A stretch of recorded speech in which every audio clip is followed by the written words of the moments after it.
నమస్తే పయనించే సూర్యుడికి స్వాగతం. బులెటిన్ల ముందుగా హెడ్లైన్స్. ఆపరేషన్ సింధూర్పై అఖిలపక్ష భేటీ.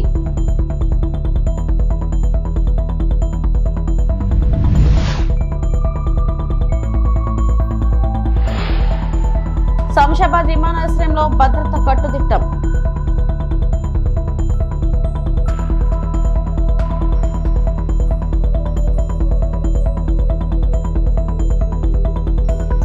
శ్రీ సిటీలో ఎల్జీ ఎలక్ట్రానిక్స్ యూనిట్ కు శంకుస్థాపన చేయనున్న మంత్రి నారా లోకేష్.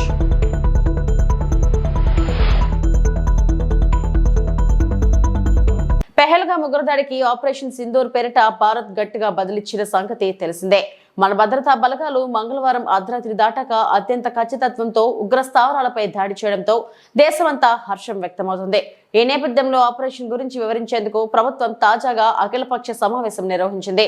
పార్లమెంట్ ప్రాంగణంలో జరిగిన ఈ భేటీకి కేంద్రం తరఫున మంత్రులు రాజ్నాథ్ సింగ్, అమిత్ షా, ఎస్ జైశంకర్, జేపీ నడ్డా, నిర్మలా సీతారామన్ పాల్గొన్నారు.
తెలంగాణ కమాండ్ కంట్రోల్ సెంటర్ ను ముఖ్యమంత్రి రేవంత్ రెడ్డి పరిశీలించారు.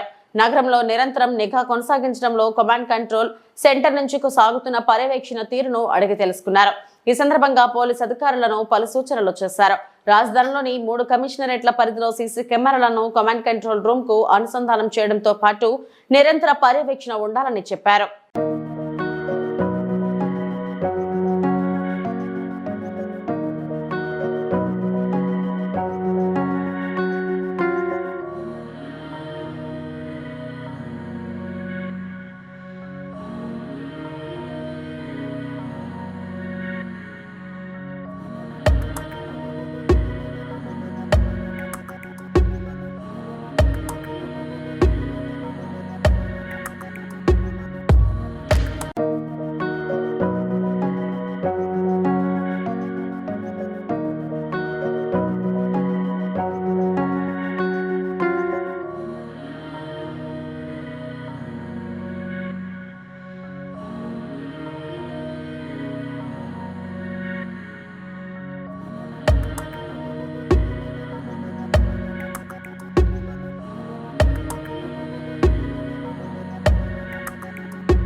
పాకిస్తాన్ మధ్య నెలకొన్న ఉద్రిక్తత పరిస్థితుల నేపథ్యంలో హైదరాబాద్లోని శంషాబాద్ విమానాశ్రయంలో భద్రతను కట్టుదిట్టం చేశారు.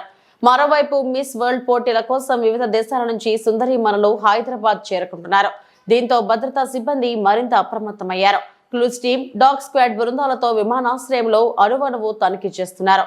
అనుమానాస్పద వ్యక్తులు కనిపిస్తే వివరాలు ఆరా తీస్తున్నారు. మిస్ వరల్డ్ కంటెస్టెంట్లను తీసుకెళ్లే వాహనాల డ్రైవర్లకు డ్రంక్ అండ్ డ్రైవ్ తనిఖీలు నిర్వహిస్తున్నారు.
శ్రీ సిటీలో ఎల్జీ ఎలక్ట్రానిక్స్ కంపెనీ భూమి పూజ కార్యక్రమంలో పాల్గొనడానికి వచ్చిన ఐటీ మంత్రి నారా లోకేష్ కు ఘన స్వాగతం పలికారు.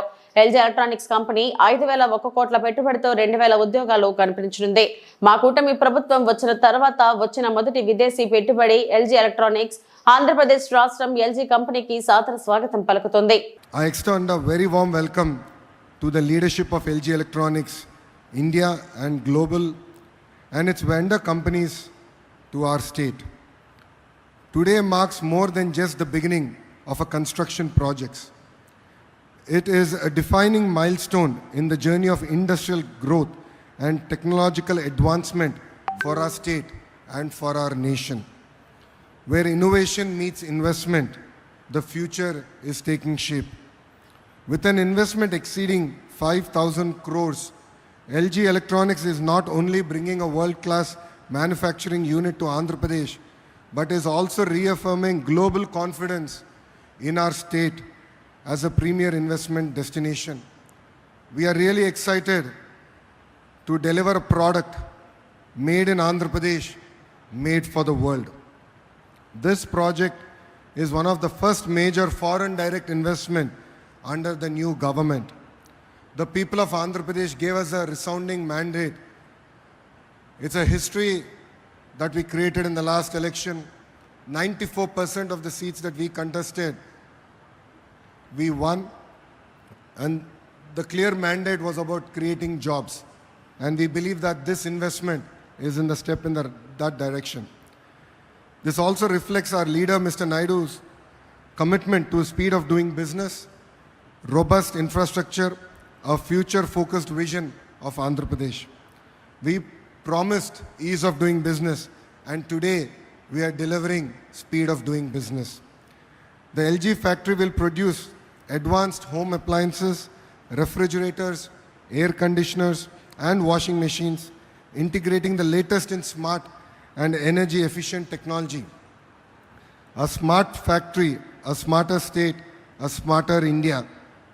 That journey is beginning here today. This isn't just about manufacturing. It's about shaping the future of living. It's about creating jobs, empowering our youth, and transforming lives. Sullurpeta నియోజకవర్గ ఎమ్మెల్యే నెలవెల విజయశ్రీ రాష్ట్ర విద్యాశాఖ ఐటీ ఎలక్ట్రానిక్స్ అండ్ కమ్యూనికేషన్స్ మంత్రి నారా లోకేష్ కు ఘన స్వాగతం పలికారు. శ్రీ సిటీలో నేడు జరగనున్న ఎల్జీ కంపెనీ శంకుస్థాపనకై ముఖ్య అతిథిగా విచ్చేస్తున్న మంత్రి నారా లోకేష్ ను సూళ్లూరుపేట శాసనసభ్యురాలు నెలవెల విజయశ్రీ, గూడూరు శాసనసభ్యుడు పాసం సునీల్ కుమార్ మరియు ముఖ్య పారిశ్రామికవేత్త తెలుగుదేశం పార్టీ సీనియర్ నాయకుడు కొండపాటి గంగా ప్రసాద్ ఘన స్వాగతం తెలిపారు. అనంతరం సత్యవేడులో జరగబో బహిరంగ సభకు హాజరయ్యారు.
భీమవరంలో జరిగిన జిల్లా రివ్యూ సమావేశంలో కేంద్ర మంత్రి శ్రీనివాస్ వర్మ, సహచార మంత్రి గొట్టిపాటి రవికుమార్లతో కలిసి మంత్రి డాక్టర్ నిమ్మల రామానాయుడు పాల్గొనడం జరిగింది. ఈ సందర్భంగా మంత్రి మాట్లాడారు. గతంలో నెల 2 నెలలు కూడా అకౌంట్లకు సొమ్ములు పడినటువంటి పరిస్థితులు మేము చూసాం. కానీ ఈరోజు అమ్మిన 48 గంటలకే మా అకౌంట్లో మరి అమౌంట్ జమ అవుతుందని వేళ రైతులే వేళ ముందుకు వచ్చి చెప్తున్నటువంటి పరిస్థితి. గతంలో సంచులు కూడా మరి దానికి ఉన్నటువంటి ఏదైతే ఆ బెజ్జాలతోటి ఆ యొక్క సంచుల్లో ఉన్నటువంటి ధాన్యం కూడా మరి బయటికి పోయి తరుకు కూడా వచ్చేటువంటి పరిస్థితి. అటువంటివి ఏమీ లేకుండా ఈవేళ రైతు క్షేమమే ఈ ప్రభుత్వం మరి క్షేమంగా తలిచి ఈరోజు ఇంత పెద్ద ఎత్తున పనిచేస్తూ గత ప్రభుత్వం పెట్టినటువంటి బకాయిలు, ధాన్యం బకాయిలు కూడా ఈవేళ 1650 కోట్ల రూపాయలు ఈ ప్రభుత్వం చెల్లించింది అని అంటే ఈ రకంగా రైతు క్షేమమే తమ సంక్షేమంగా ఈరోజు ఈ ప్రభుత్వం పనిచేస్తుంది అనే విషయాన్ని కూడా ఈరోజు ఈ యొక్క సమీక్ష సమావేశంలో తీసుకుని భవిష్యత్తులో కూడా రిమైనింగ్ ఇంకా ఎక్కడైనా కళ్ళాల్లో కానీ రైతుల దగ్గర ఉన్నటువంటి ప్రతి ధాన్యం గింజను కూడా కొనేటువంటి శక్తి ఈవేళ ఈ ప్రభుత్వం ఉంది అనే విషయాన్ని కూడా ఈ సందర్భంగా తెలియజేసుకుంటూ మరి ఏదైతే కొంతమంది మనం చూసాం, ఏదైతే మాజీ మంత్రి మరి ఆయన కూడా అబద్ధాలు అసత్యాలు ఆయన మాట్లాడతాడు. వాళ్ళ అవినీతి పత్రిక రోజు అచ్చులు అబద్ధాలన్నీ కూడా అచ్చులేసి ప్రచురిస్తూ ఉంటుంది. మరి ఈవేళ వాళ్లకు కళ్ళుండి కనిపించినటువంటి పరిస్థితి కనపడుతూ ఉంది. ఇంత పెద్ద ఎత్తున ఈవేళ 1200 కోట్ల రూపాయలు ధాన్యం కొంటే అందులో 1120 కోట్లు ఈవేళ ధాన్యం సొమ్ములు ఇచ్చామని అంటే ఎంత పెద్ద ఎత్తున ఈరోజు ఈ ప్రభుత్వం పనిచేస్తూ ఉంది. ఈవేళ 6 లక్షల టార్గెట్ కాదు, అవసరం ఇంకో 1,00,000 మెట్రిక్ టన్నులు కూడా అదనంగా ఇచ్చామనంటే ఈవేళ మేము ఏ రకంగా రైతు క్షేమాన్ని దృష్టిలో పెట్టుకుని పనిచేస్తున్నామో ఇవే పెద్ద ఉదాహరణలు. ఖచ్చితంగా భవిష్యత్తులో కూడా రైతు ధాన్యం అంతా కూడా కొనుగోలు చేస్తామనే విషయాన్ని కూడా సందర్భంగా తెలియజేసుకుంటూ, అదేవిధంగా ఏదైతే మరి ఈ యొక్క వ్యవసాయ శాఖకు సంబంధించినటువంటి వెరైటీస్ కూడా భవిష్యత్తులో ప్రజలు ఉపయోగపడేటువంటి విధంగా ఆ పంటలు కూడా అంటే ఏదైతే సన్న రకం నాణ్య రకం ఏదైతే బియ్యం అవసరం అవుతుందో వాటిని దృష్టిలో పెట్టుకుని మేలు రకమైనటువంటి వంగడాలను కూడా మనం తయారు చేసుకోవాలి. ఆ రకంగా మార్టేరు వ్యవసాయ పరిశోధన కేంద్రంతో అగ్రికల్చర్ డిపార్ట్మెంట్ అనుసంధానం చేసి మంచి వెరైటీస్ రేపు రేషన్ బియ్యం ఇస్తే వాళ్ళు రీసైక్లింగ్ చేసుకోకుండా ఇంటి దగ్గరే వండుకుని తినేటువంటి విధంగా నాణ్యమైనటువంటి బియ్యం కానీ హాస్టల్స్ కానీ స్కూల్స్లో కానీ ఇచ్చేటువంటి విధంగా నిర్ణయాలు తీసుకోమని కూడా చెప్పడం జరిగింది. అదేవిధంగా ఏదైతే ఎడ్యుకేషన్ ఈవేళ నారా లోకేష్ బాబు గారు కూడా విప్లవాత్మకమైనటువంటి మార్పులు ఈవేళ విద్యాశాఖలో తీసుకొస్తున్నారు. మరి 1 క్లాస్ 1 టీచర్ అనేటువంటి విధానాన్ని అంటే ఒక 30,000 40,000 రూపాయలు పెట్టి సంవత్సరానికి ఒక విద్యార్థిని ప్రైవేట్ స్కూల్లో చదివిస్తే ఏ రకమైనటువంటి విద్య అందుతుందో అటువంటి విద్య ₹1 ఖర్చు అవసరం లేకుండా 1 క్లాస్ 1 టీచర్ అంటే 5 క్లాసులకి 5 టీచర్ల ప్రతి గ్రామంలోనూ ఒక మోడల్ స్కూల్ ఉండేటువంటి విధంగా ఏదైతే నారా లోకేష్ బాబు గారు నిర్ణయం తీసుకున్నారో దానికి అనుగుణంగా మరి ఆ విద్యా వ్యవస్థ కూడా పెద్ద ఎత్తున ప్రక్షాళన ఏదైతే జరుగుతుందో దానికి అనుగుణంగా కూడా మరి జిల్లాలో ఎక్కడ ఇబ్బందులు లేకుండా చూడమని చెప్పి అల్లూరు జిల్లా రంపచోడవరంలో అన్నా క్యాంటీన్ నూతన భవన నిర్మాణానికి భూమి పూజ చేసిన MLA Sirisha Devi. Rampachodavaram union bank ఆవరణలో అన్నా క్యాంటీన్ నూతన భవనానికి భూమి పూజ చేసిన ఎమ్మెల్యే శిరీషాదేవి. ఐటీడీఏ పీఓ కట్టా సింహాచలం అన్నా క్యాంటీన్ నిర్మాణానికి కూటమి ప్రభుత్వం అవకాశం కల్పించారని తెలిపిన ఎమ్మెల్యే పేద ప్రజలకు పట్టడి అన్నం పెట్టాలన్న సంకల్పంతో రాష్ట్ర ముఖ్యమంత్రి నారా చంద్రబాబు నాయుడు మరియు డిప్యూటీ సీఎం పవన్ కళ్యాణ్ దృష్టికి తీసుకెళ్లడం జరిగిందని తెలిపిన ఎమ్మెల్యే టీడీపీ పార్టీ వ్యవస్థాపకులు నందమూరి తారక రామారావు పేరుతో అన్నా క్యాంటీన్ పేద ప్రజలకు ₹5 అన్నం పెట్టే పథకం ఎంతో ఆనందం కలిగిస్తుందని, అందులోనూ ఈ పథకం రంపచోడవరంలో రావడం ఇంకా ఆనందం కలిగిస్తుందని తెలిపిన ఐటీడీఏ పీఓ కట్టా సింహాచలం. ఈ కార్యక్రమంలో కూటమి నాయకులు, కార్యకర్తలు, గ్రామస్తులు పాల్గొన్నారు. ప్రాంతంలో అన్నా క్యాంటీన్ శంకుస్థాపన చేసి ఆగిపోవడం అనేది మనందరికీ తెలుసు. మళ్ళీ ఎక్కడైతే ఆగిపోయింది అదే ప్రాంతంలో మళ్ళీ మనం అన్నా క్యాంటీన్ ఏర్పాటు చేయడానికి ప్రభుత్వం ఈ యొక్క అన్నా క్యాంటీన్ ఏర్పాటు చేసుకునేటువంటి అవకాశం కల్పించింది. నేను ఎమ్మెల్యే ఆమెన మొదట్లోనే మన నియోజకవర్గంలో 11 మండలాలు ఉన్నాయి. ప్రతిదీ కూడా చాలా డిస్టెన్స్ లో ఉంటాయి. మండలానికి చాలా విస్తీర్ణం కలిగినటువంటి అతిపెద్ద నియోజకవర్గం మాది. ఒక 2-3 మండలాలు కలిపి ఒక అన్నా క్యాంటీన్ ఏర్పాటు చేయండి. 2 ఐటీడీలు ఉన్నాయి, అటు చింతూరు, ఇక్కడ రంపచోడవరం. ఈ పరిధిలో మాకు ఏర్పాటు చేస్తే మా యొక్క పేద ప్రజలకు ఎంతగానో ఉపయోగపడుతుందని ముఖ్యమంత్రి గారి దృష్టికి, లోకేష్ గారి దృష్టికి, డిప్యూటీ సీఎం గారి దృష్టికి కూడా తీసుకెళ్లాము. ఇది గమనించిన మన పెద్దలు మన ప్రాంతానికి ముఖ్యంగా ఎక్కడెక్కడో మారుమూల ప్రాంతాల నుంచి 100 కిలోమీటర్లు నడిచి లేదంటే చాలా ఇబ్బందులు పడుతూ హెడ్ క్వార్టర్లో గ్రీన్ అని కానీ లేకపోతే వారి యొక్క వ్యక్తిగత అవసరాలని కానీ ఏ పనైనా సరే రంపచోడవరం హెడ్ క్వార్టర్కి రావాల్సినటువంటి పరిస్థితులు ఉన్నాయి. కొందరికి డబ్బులు ఉంటాయి, కొందరికి డబ్బులు ఉండవు. పాపం బ్యాంక్ పని వచ్చినా సరే టైంకి డబ్బులు లేక భోజనం తినకుండా సాయంత్రం వరకు పడిగాపులు కాసి ఇంటికి కాడిక పరిస్థితులు చాలా మనం చూసాము, జరుగుతా ఉంది. ఏలూరు జిల్లా ద్వారకా తిరుమల క్షేత్ర ఆర్యవైశ్య కళ్యాణ మండప ట్రస్ట్ వద్ద ఉన్న వాస్విమాత ఆలయంలో వాస్వి జయంతిని పురస్కరించుకొని ప్రత్యేక కార్యక్రమాలు జరిగాయి. ముందుగా ఆలయాన్ని విశేషంగా పుష్పమాలికలు, మామిడి తోరణాలతో సుందరీకరించారు. అనంతరం అర్చకులు విశేష అభిషేకాలు జరిపారు. ట్రస్ట్ చైర్మన్ బోంటాడ రాంపండు, మండల ఆర్యవైశ్య సంఘ అధ్యక్షుడు ఇమ్మడి రత్నాజ్ దంపతులు ప్రత్యేక పూజలు జరుపుకున్నారు. అనంతరం రత్నాజీ దంపతులు అమ్మవారికి పట్టు వస్త్రాలు సమర్పించారు. ఆ తర్వాత భక్తి శ్రద్ధలతో హోమాది కార్యక్రమాలను పండితులతో నిర్వహించారు. కార్యక్రమంలో పలువురు ఆర్యవైశ్య సంఘ నేతలు పాల్గొన్నారు.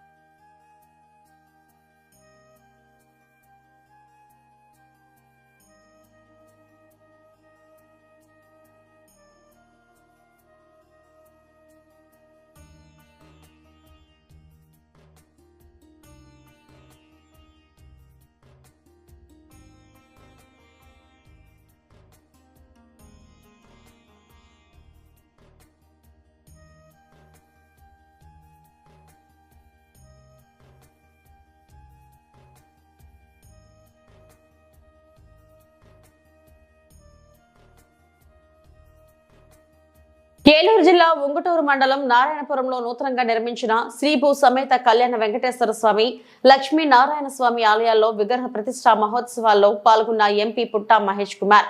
విగ్రహ ప్రతిష్ఠా మహోత్సవంలో ఎంపీ పుట్టా మహేష్ కుమార్ తో కలిసి పాల్గొన్న టీడీపీ జిల్లా అధ్యక్షుడు గన్ని వీరాంజనేయులు, ఎమ్మెల్యే పెచ్చిమట్ల ధర్మరాజు నూతనంగా ప్రతిష్ఠించిన స్వామివార్లను దర్శించుకుని భక్తి శ్రద్ధలతో పూజలు చేసిన ఎంపీ పుట్టా మహేష్ కుమార్. విగ్రహ ప్రతిష్ఠ మహోత్సవానికి ముఖ్య అతిథిగా పాల్గొన్న ఎంపీ పుట్టా మహేష్ కుమార్ కు వేద పండితులతో కలిసి ఘన స్వాగతం పలికిన ఎమ్మెల్యే పెచ్చిమట్ల ధర్మరాజు.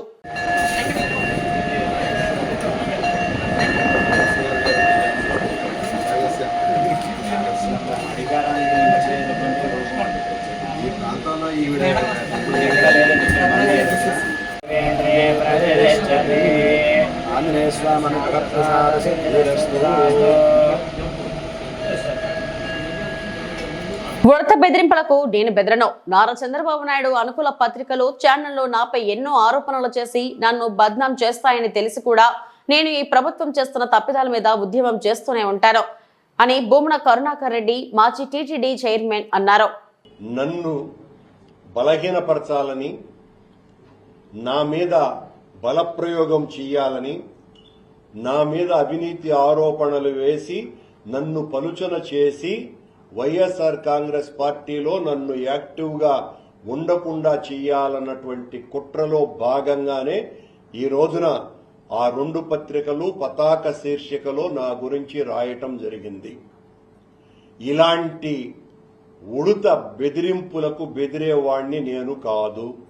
2004లో నక్సలైట్లతో రాష్ట్ర ప్రభుత్వం చర్చలు చేసినప్పుడు నక్సలైట్ల యొక్క ప్రధానమైనటువంటి అజెండాలో ఒక భాగం